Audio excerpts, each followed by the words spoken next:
games start helping you live longer, games starting you live longer independent, and helps you to do your rehabilitation on your own, so that there's no professional needed and saying you should do this, you should do that, but that you're in control of your own rehabilitation, for example, or your recovery.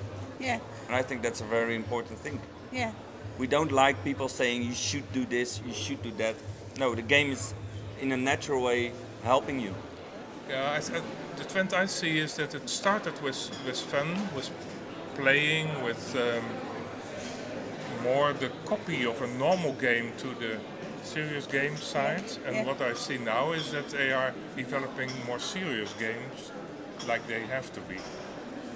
There will be a next step that the game is interacting, and that is not the moment, I think. Most of the games are very nice to see, but not 100% interacting with the patient. Well, one of the big trends is the connection of the real world and the virtual world. So first we created games like virtual worlds, which you could use to teach or in therapy. But what we now do is create games that make a connection with the real world because of sensors, for instance, or with mobile phones. So, for instance, I don't know if you know, Nike has a device called Nike Fuel Band.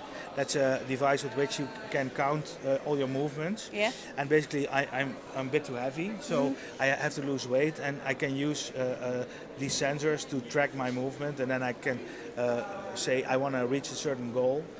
So I'm going to work for it, and I can share it with my friends on Facebook, and I get all kinds of currencies that I can maybe spend somewhere else. So it is about motivating me in the real life, and that is a trend that is really going on, and I call that trend real virtuality instead of virtual reality. So connecting the virtual world with the real world. Awareness is one thing we already did, and now it's participation. And so you can be a part of a process. You can do something for you can take your own goals into your own hands. That's something. And the other thing, it becomes a part of a process, as I said. So the therapist or the physicians are part of this open system. So which makes it even more challenging. And in this way, games are not the way to solve all the problems, but they are a small part of a larger therapy. And in this way, you see a lot of new applications in which games, and that's when games start to mature. I think that games for health are going to start to become more mobile on mobile apps that we can carry around, because we've seen a lot of them on PC games and console games. I think they're going to start to become more mobile and more pervasive around us. And I think they're going to start being more embedded in gamification approaches where we engage people in the long term, rewarding them for behaviors. So you feel that people will use them more and more often, and then... I hope so, and I hope they're good enough, and I hope that people really enjoy using them. What I see is that it is opening up. We've had a wonderful dinner last night. Intel and Games for Health organized it, and we dragged in people from totally different organizations, not even from healthcare. The interesting part is that healthcare is moving to wellness.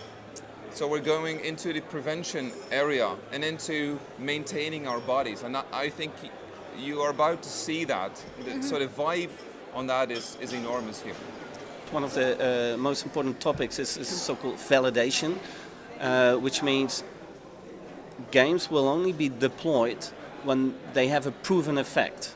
Every game goes through a certain pilot phase, and in that phase it has to prove itself. And if it doesn't work like we expected it to work, it's not going to be deployed. I think the health industry, it's what I was trying to say before. I think the health industry is really changing itself, reinventing itself. And so I think the biggest trend that I'm seeing right now is this openness. If we also work for large corporates, big companies, and for them gaming is something extra. It's fun, it's stuff that you can try. And but if I look at the healthcare, there's this openness and this also try being a little bit vulnerable. And So I think that's why change here is going more rapid than in other parts of the Segments. segments. Yeah. I think the biggest trend actually is that the insurance companies are paying more and more attention to games and are looking into the opportunities. So I think that there will be more and more funding to develop better games, and that's something that I'll see that will continue to grow over the next couple of years.